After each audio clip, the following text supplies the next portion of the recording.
आज सबकी नजरें दिल्ली हाईकोर्ट पर थीं कि जो मैरिटल रेप है, यानी मैरिटल रेप इसका मतलब होता है कि अगर आप शादीशुदा हैं और आप अपनी पत्नी के साथ जबरदस्ती करते हैं तो मांग थी, याचिका थी कि इसे भी बलात्कार माना जाए, क्योंकि अभी तक जो संविधान की धारा आईपीसी 375 है 375, उसके अंतर्गत अगर कोई पति अपनी पत्नी के साथ जबरदस्ती यौन संबंध बनाता है तो उसे रेप नहीं माना जाता। इसको लेकर के हाईकोर्ट ने जजमेंट तो दिया है, पर यह जजमेंट बटा हुआ है। एक जज को लगता है कि ये महिलाओं के संवैधानिक अधिकारों को खिलाफ है और इसमें इसे रेप की श्रेणी में लाया जाना चाहिए, यानी अगर पुरुष जबरदस्ती करता है अपनी पत्नी के साथ तो उसे रेप माना जाए, जबकि दूसरे जज साहब को लगता है कि ऐसा नहीं है। हमारे इस बारे में बात करने के लिए हाईकोर्ट की वरिष्ठ वकील हैं जूही अरोड़ा, और उनसे बात करेंगे और खुद बताएंगे भी। हम अपना पूरा परिचय दीजिए।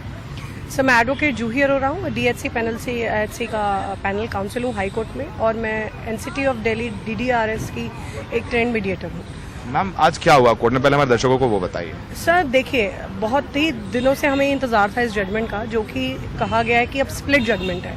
अब हम पहले ये समझे स्प्लिट जजमेंट होता क्या है। स्प्लिट जजमेंट एक उस तरह का जजमेंट है जहाँ पे डबल बेंच या ट्रिपल बेंच बैठी हैं, उसमें से कुछ जजेस जो हैं जो इस चीज़ को एक्सेप्ट करते हैं कि जो ये पिटीशन आई है डीक्रिमिनलाइजेशन की, उसको मान्यता देनी चाहिए। मैरिटल रेप को क्रिमिनलाइजेशन को मान्यता देनी चाहिए, इन द सेंस कि जो मैरिटल रेप है उसको क्रिमिनलाइज करना चाहिए, एक स्पेसिफिकली इस चीज़ को मान्यता देनी चाहिए। और दूसरी तरफ जो हमारे कुछ अलग और जजेस हैं जो साथ में बैठे हैं, उनका ये मानना है कि इसमें हम मेंस की तरफ थोड़ा सा अप्रोच रखते हुए इसको क्रिमिनलाइज नहीं करना चाहिए। तो जब जहाँ पे एक ही बेंच में अलग अलग तरह की सोच पे एक तरह से जजमेंट दिया जाता है, उसको हम स्प्लिट जजमेंट कहते हैं। इस स्प्लिट जजमेंट के बाद हमारे पास क्या अब रेमेडी रहती है, वो है सुप्रीम कोर्ट। अब दोनों ही जो पिटिशनर्स हैं और जो रिस्पोंडेंट्स हैं वो दरवाज़ा पूरा एपेक्स कोर्ट का खटखटाने वाले हैं, और अब सुप्रीम कोर्ट को देखना है कि अब इसमें वो क्या अपनी एक व्यू रखते हैं और किस तरह का जजमेंट पास होता है। इसमें आप देखेंगे कि जिस तरह से हमने देखा कि एक वाइफ्स की तरफ से पिटीशन गई कि इसको क्रिमिनलाइज करो। मैरिटल रेप क्या है? बेसिकली वो ऐसा रेप है जहाँ पे वाइफ को कोई अपनी नो कहने की, हमारे यहाँ इस संविधान में वाइफ को नो कहने का कोई अधिकार नहीं है। किसी भी तरीके से अगर आपके साथ कोई भी तरह से शारीरिक संबंध बनाए जाते हैं तो आपको उसको मान्यता देनी पड़ेगी। ये इस वक्त अगर आपका पति आपके साथ जबरदस्ती यौन संबंध बनाता है तो उसे रेप की श्रेणी में अभी नहीं मान्यता है, आपके पति को सजा नहीं मिलती। अगर आप कोर्ट जाते हैं और कहते हैं मेरे पति ने मेरे साथ बलात्कार किया है, जबरदस्ती की है, उसके पति को सजा नहीं मिलती है। तो कोर्ट ये सुन रहा था कि इसको रेप माना जाए, पति को सजा दी जाए। अब इसमें रोल आया सेंटर का भी, बिकॉज सेंटर का भी बहुत बड़ा रोल है। सेंटर को अपनी रिव्यू देना है। इसमें सेंटर ने इनिशियली वर्बली काफ़ी चीज़ों पे अपना अगेंस्ट दिखाया है कि इस तरह के जो सेक्शंस हैं उनको क्रिमिनलाइज नहीं करना चाहिए, वरना एक सुनामी आती है पूरे इस मतलब संसार में अगर इस तरह के सेक्शन। क्योंकि आप देखिए ना, अल्टीमेटली अगर आप हिंदू मैरिज एक्ट को भी देखें, वहाँ पे जब आप शादी करते हैं तो valid consent prima by default ही मानी जाती है। अगर आप किसी से शादी करें, इसका मतलब आप कंसेंट दे रहे हैं हर चीज के लिए। तो अब क्या ये इस तरह का जजमेंट पास होना क्या फिर उसको वायलेट करेगा? बहुत सारी चीजें अभी इन लोग का कहना है, ये जो हमारी तरफ जिस तरफ से पिटीशन मूव हुई, उनका ये कहना है कि इस तरह का जजमेंट अगर नहीं आता है या क्रिमिनलाइज नहीं होती है तो आपकी अपनी जो फंडामेंटल राइट है वो वायलेट होता है। बट दूसरी तरह से देखा जाए तो आप अगर इस तरह का कोई भी क्रिमिनलाइजेशन पास होता है तो क्या आप हिंदू मैरिज एक्ट को भी फिर वहाँ पे अमेंड करेंगे? क्योंकि वहाँ पे तो प्राइमे फेसाई हम ये मान के चल रहे हैं बाय डिफॉल्ट अगर आप किसी से शादी कर रहे हैं तो आप हर चीज की उसे कंसेंट दे रहे हैं। सो ये सब चीज़ों को देखने के तहत हाई कोर्ट ने इस तरह का स्प्लिट जजमेंट किया। वहाँ पे डबल बेंच है, आपके जो जस्टिस शंकर जी हैं वो समहाउ अपोल्ड कर रहे थे इस चीज़ को, और शक्दर जी जो हैं वो इस चीज़ को मान रहे थे कि क्रिमिनलाइज होना चाहिए। तो इस तरह के जब आता है तो जजेस भी कंफ्यूज होते हैं, उनको लगता है कि आप पार्लियामेंट जाएं। ऐसा चर्चा हुआ है कोर्ट में जहाँ पे ये बात लिखी गई है, बोली गई है कि आप पार्लियामेंट जाएं, हम लॉ मेकर नहीं है, हम लॉ नहीं बदल सकते। अगर आपको लॉ बदलना है कुछ, you go and have the exact remedy in the parliament. ये भी कहा गया कि जब मैरिटल रेप होता है तो बहुत बड़ा ग्राउंड हो जाता है, क्रुएलिटी होता है, ग्राउंड होता है डिवोर्स का। तो ये भी काफी लोगों का कहना है, और लॉयर्स भी कहते हैं और लीगल एक्सपर्ट भी कहते हैं कि ऐसे वो अगर आपका पति आपको जबरदस्ती करता है तो आप रेप आप भले ही उसको क्रिमिनलाइज नहीं, उसको जेल नहीं भेज सकते हैं हम, लेकिन हमारे कानूनी प्रावधान है कि इसको आप बेस बना करके डिवोर्स के लिए जा सकते हैं। तो यहाँ पर एक सुविधा है महिलाओं को। करेक्ट। देखिए ऐसा है, हमारे जमाने में पहले क्या होता था, आपके एडल्ट्री को क्रिमिनलाइज माना जाता था कि अगर आपका हस्बैंड किसी और से अवैध संबंध बना रहा है तो उसको सजा मिलती थी, FIR लॉन्च होती थी। आज की डेट में जो पिछले कुछ साल पहले जब जजमेंट पास हुआ सुप्रीम कोर्ट का 2018 में, वहां पे इसको डीक्रिमिनलाइज करा गया। तो क्या लेडीज के पास अपने अधिकार खत्म हो गए? आज भी अधिकार है, आप उस चीज को लेके डिवोर्स मूव कर सकते हैं, आपके पास क्रुएल्टी का एक सब्सटेंस है वो, ठीक है, आप उसको उसमें आप उस चीजों पे आप FIR नहीं करा सकते। देखिए आज की डेट में मिसयूज भी है। मैं एक लॉयर हूँ जो कि महिलाओं के लिए भी लड़ते हैं और हम पुरुषों के लिए भी लड़ते हैं। 2 दिन पहले मैंने हाई कोर्ट में रिट मूव करी जहाँ पे महिला को उसके बच्चों से मिलवाने का अधिकार दिलाया। फिर हस्बैंड को फॉल्स रेप केस में भी साकेत कोर्ट से बेल दिलवाई, सॉरी हस्बैंड को नहीं, बॉयफ्रेंड को, फॉल्स रेप केस में, जो कि बहुत नॉर्मल है।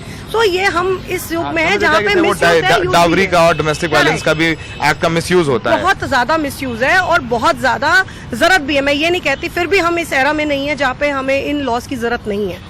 हम आज भी हम वुमेन्स इतनी सिक्योर नहीं है जहाँ पे हमें इन लॉज की जरूरत नहीं है। वी नीड दिस लॉज, लेकिन हमें एक स्ट्रिक्ट एक्शन चाहिए जो इस मिसयूज के अगेंस्ट हो, जैसे कंटेम्प्ट पिटीशंस हो या उनके अगेंस्ट मिसयूज हो रहा है और ये चीज सामने आ गई है तो आप पर्जरी मूव करें, पर्जरी पे एक्शन ले, सिर्फ एप्लीकेशन मूव करके नहीं छोड़ें, उस पर एक्शन लिया जाए। सुप्रीम कोर्ट के केसेस में हमने पर्जरी मूव करा है जहाँ पे लड़की non affidavit she is relying false statement कि हम कहीं और रहते हैं और ट्रांसफर पिटीशन कहीं और से फाइल करी हुई है। तो लेकिन एक्शन नहीं होता है ना, प्रॉब्लम ही है। एक्शन होना होगा तो उसी दिन ये मिसयूज कम हो जाएगा। We need to curb this misuse. तो उसमें एक थोड़ा अवेयरनेस भी लानी जरूरी है। मैम, मैरिटल रेप के केस में बहुत सारे हाई कोर्ट्स हैं जिनकी अपनी अपनी अलग राय है। कर्नाटका हाई कोर्ट ने एक जजमेंट में कहा था कि महिलाओं को, अपनी पत्नी को आप जानवर नहीं समझ सकते, आप जब चाहें उसके ऊपर जबरदस्ती नहीं कर सकते हैं। तमिलनाडु हाई कोर्ट का भी कुछ ऐसे, लेकिन लग रहा था कि आज हाई कोर्ट एक फैसला देगा तो बहुत सारा जो कंफ्यूजन है, क्योंकि किसको माना जाए किसको नहीं माना जाए, अब भी पूरा मामला सुप्रीम कोर्ट में चला जाएगा, फिर लंबा वक्त लगेगा। 2015 से ये केस चल रहा है। देखिए इसमें बीच में ना काफी लोगों ने अपनी एप्लीकेशंस भी मूव करी हैं। ये शायद लोगों को नहीं पता है। मेंस की जो एसोसिएशन है उन्होंने बीच में एप्लीकेशन मूव करी जहां पे उन्होंने अपने को इससे हटाने के लिए बात करी, इसमें अपने राइट्स के लिए बात करी कि हमारे क्या राइट्स हैं। अगर इस तरह का कुछ पास होता है, वो कहेंगे कि भाई हमारे साथ कंसेंशुअली सेक्स किया पत्नी ने और फिर बाद में फंसा दिया। वही आपसे कहा कि यहाँ पे क्या है, बहुत सारी चीजें जो हमें लुक करनी है और इन सब चीजों में जब कोई भी सेक्शन डिक्रिमिनलाइज होता है या फिर किसी भी चीज में अमेंडमेंट होता है तो सिर्फ एक पार्टी से नहीं पूछा जाता है, वो सेंटर का भी रिव्यू लिया जाता है। सेंटर ने अभी कोई रिव्यू इन राइटिंग दिया नहीं है। The report is still awaited. So we are looking for that report. Let us see what report comes. और I think अब सुप्रीम कोर्ट मामला गया है तो सुप्रीम कोर्ट में ही पता चलेगा कि एग्जैक्टली सुप्रीम कोर्ट ने बताया। सुप्रीम कोर्ट में उम्मीद है कि 3 जजेस की बेंच सुनेगी तो कम से कम स्प्लिट जजमेंट नहीं होगा, क्योंकि यहाँ पे 2 जजेस थे तो एक 1 और 1 हो गया, अब अगली और वहाँ 2 और 1 होता है ऐसे केसेस में। जूही जी, क्या लगता है आपको? आप लॉयर हैं, हम पत्रकार हैं, हम समझते हैं समाज को।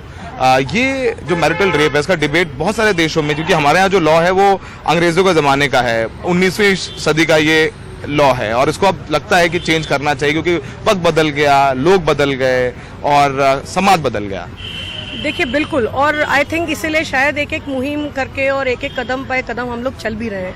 देखिए एक दिन में ताजमहल नहीं बनता और एक दिन में सारी किले फतेह नहीं होती है। We need some time. और जिस तरह से अवेयरनेस हो रही है, जिस तरह से लॉ में एक जागरूकता बढ़ रही है और जिस तरह से अमेंडमेंट्स हो रहे हैं, हम देख रहे हैं, ऐसा नहीं है, चीजें बदल रही हैं। आप देखिए आज सेडिशन लॉ पे कितना बड़ा एक कदम उठा है एंड आई थिंक ये बहुत बड़ा कदम है जहाँ पे स्टे कर दिया गया है इस तरह से, और जितने भी पेंडिंग है वहां पे भी स्टे कर दिया। यहाँ तक कि ये भी बोला गया कि जो लोग जेल में इस चीज की सजा भुगत रहे हैं उन्हें एक एप्रोप्रिएट अधिकार मिला जाए, एप्लीकेशन मूव करी जाए। तो इस तरह का ये एक बहुत बड़ा हिस्टोरिक ऑर्डर है जो आज हुआ है और इस तरह से अगर हम चेंज देख रहे हैं तो ये तो ऑब्वियसली एक गेन है। और रही बात अब इसकी कि देखिए एपेक्स कोर्ट हमारा हिंदुस्तान का सबसे बड़ा कोर्ट है जो कि सुप्रीम कोर्ट है, तो आई थिंक उनको जब वहां ये बात जाएगी तो वो अपने आप ही कुछ ना कुछ निकल कर आएगा। करेक्ट। और यही नहीं ना, मैरिटल रेप ही एक सबसे बड़ी चीज नहीं है ना, फेक रेप केसेस भी हैं उनके, उसमें भी क्या है, कहीं ना कहीं कुछ ना कुछ अमेंडमेंट होती रहती है। ये होता है कि अगर आज अगर एक स्प्लिट जजमेंट नहीं भी होता तो भी एक पार्टी सुप्रीम कोर्ट जाती, उनके पास ऑप्शन था ही था और वो जाते ही जाते। पूरा मामला सुप्रीम कोर्ट सुना जाए तो ठीक है कि हाई कोर्ट भी थोड़ा सा उसने भी सोचा। तो अब अगर इसमें इस पूरे मामले में अवेयरनेस, जागरूकता एक बहुत बड़ा रोल प्ले करती है। पति पत्नी जो करें वो कंसेंशुअली करें, जबरदस्ती तो किसी के साथ भी जायज नहीं है। अब सवाल था कि इस पर सजा दी जाए पति को या नहीं दी जाए, इस पर फैसला अब सुप्रीम कोर्ट करेगा।